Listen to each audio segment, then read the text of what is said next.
Salam sejahtera dan selamat datang sekali lagi ke channel ini, Currents VMY. Peguam kepada bekas Ketua Pegawai Eksekutif ataupun CEO Sabah Mineral Management Sdn Bhd SMM, Jonty Inggihon, telah mengumumkan rancangan untuk memanggil Ketua Menteri Sabah Datuk Seri Haji Jinor serta 8 ahli Dewan Undangan Negeri yang didakwa terlibat dalam skandal rasuah ke mahkamah. Peguam tersebut, Chin Tek Ming, yang juga merupakan penasihat undang-undang Parti Warisan, menyatakan bahwa lebih daripada 20 individu akan dipanggil untuk memberi keterangan dalam prosiding mahkamah yang dijangka menarik perhatian ramai. Berucap dalam satu majlis rumah terbuka Tahun Baru Cina Anjuran Warisan di Kota Kinabalu, Chin dengan yakin menggesa orang ramai bersiap sedia untuk mengikuti perbicaraan yang dijanjikan akan menjadi dramatik. Kenyataannya yang berbaur sinikal mengundang perhatian apabila beliau mengatakan, "Kami akan memaksa mereka untuk memberi keterangan. Jadi sediakan kacang dan bersedia untuk menonton persembahan ini." Sebelum ini, SMM telah memfailkan saman terhadap Jonty dan pihak ketiga, Tay Jian Cheng, selepas Jonty menuduh penggantinya, Natasha Sim, serta Haji Jinor melakukan salah guna kuasa dan salah laku. Saman tersebut bertujuan untuk mendapatkan ganti rugi atas dakwaan penipuan, pelanggaran tanggung jawab fidusiari dan kerahasiaan, pengubahan dokumen rasmi, serta konspirasi untuk mencederakan melalui cara yang tidak sah. Jonty sebelum ini menggesa orang ramai untuk menyediakan kacang. Apabila mendapat tahu tentang saman yang dikemukakan, menyamakan pertikaian undang-undang ini dengan perlawanan bola sepak Liga Perdana Inggris. Beliau menyatakan bahwa prosiding undang-undang ini akan memberi peluang kepadanya untuk mendedahkan semua bukti yang didakwa dimilikinya kepada umum. Dalam perkembangan berkaitan, pemberi maklumat yang mendedahkan video dakwaan rasuah di Sabah mendakwa dirinya ditawarkan penyelesaian sebagai pertukaran untuk menggambarkan rasuah yang diberikan kepada Adun sebagai derma politik. Selain itu, beliau juga mendakwa lesen penerokaan mineral yang telah dibatalkan akan dikembalikan sebagai sebahagian daripada perjanjian tersebut. Adun Mambakut, Arifin Arif, yang dikaitkan dengan rundingan penyelesaian tersebut menafikan dakwaan itu dan telah membuat laporan polis terhadap artikel yang diterbitkan oleh Malaysia Kini. Sebagai tindak balas, pemberi maklumat itu turut membuat laporan polis balas terhadap Arifin, menuduhnya membuat laporan polis palsu. Suruhanjaya Pencegahan Rasuah Malaysia ataupun SPRM telah mengambil keterangan daripada 2 bekas pegawai tinggi kerajaan yang kini berkhidmat sebagai pengerusi dalam firma berasingan di bawah satu konsortium perlombongan yang dikaitkan dengan pemberi maklumat tersebut. Sementara itu, Haji Jinor menolak dakwaan berkenaan sebagai satu usaha untuk memburukkan pentadbirannya sambil menyatakan bahwa pemberi maklumat itu bersekongkol dengan pihak tertentu untuk menjatuhkan kerajaan negeri.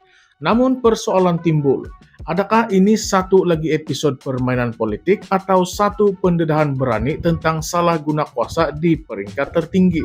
Isu ini menjadi lebih hangat apabila peguam yang mewakili bekas CEO SMM merupakan individu yang ada kaitan dengan Parti Warisan seteru utama Haji J dalam Gabungan Rakyat Sabah GRS.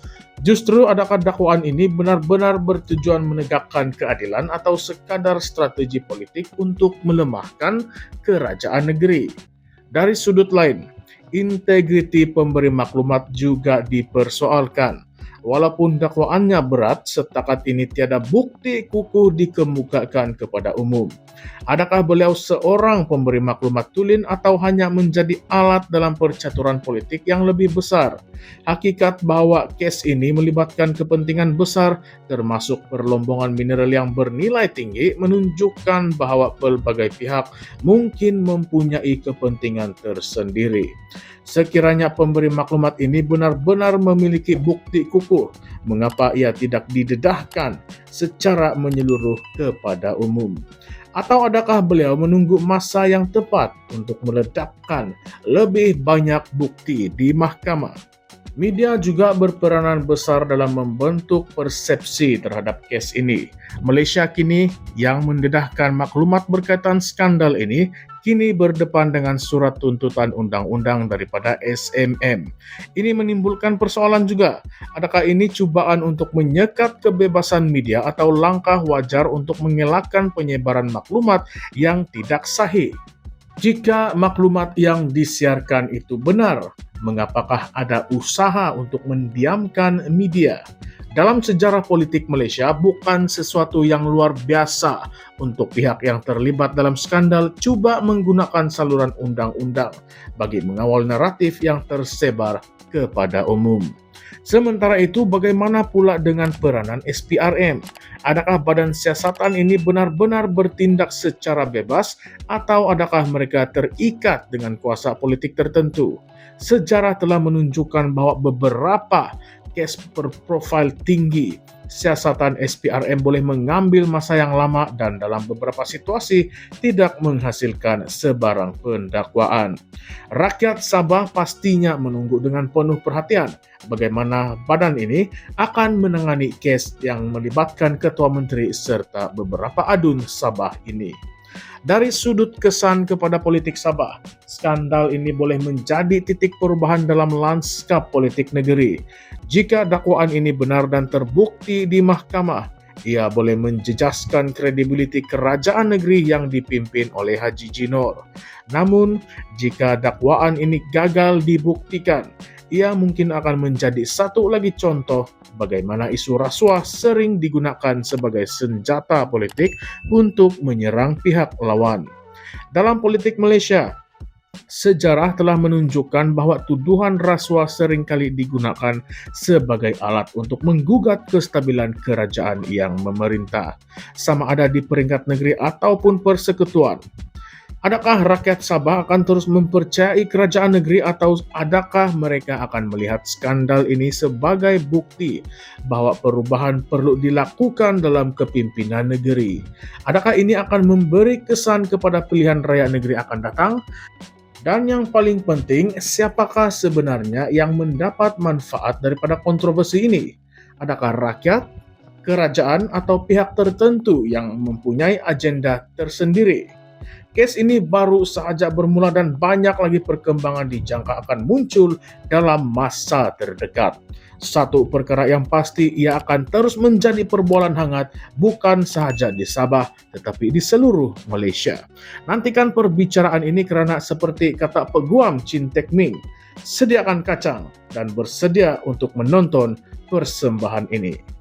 Sekian sahaja untuk video kali ini. Terima kasih kerana telah menonton. Jangan lupa untuk like, share, dan subscribe kepada channel ini Currents View MY. Sekian, terima kasih semua.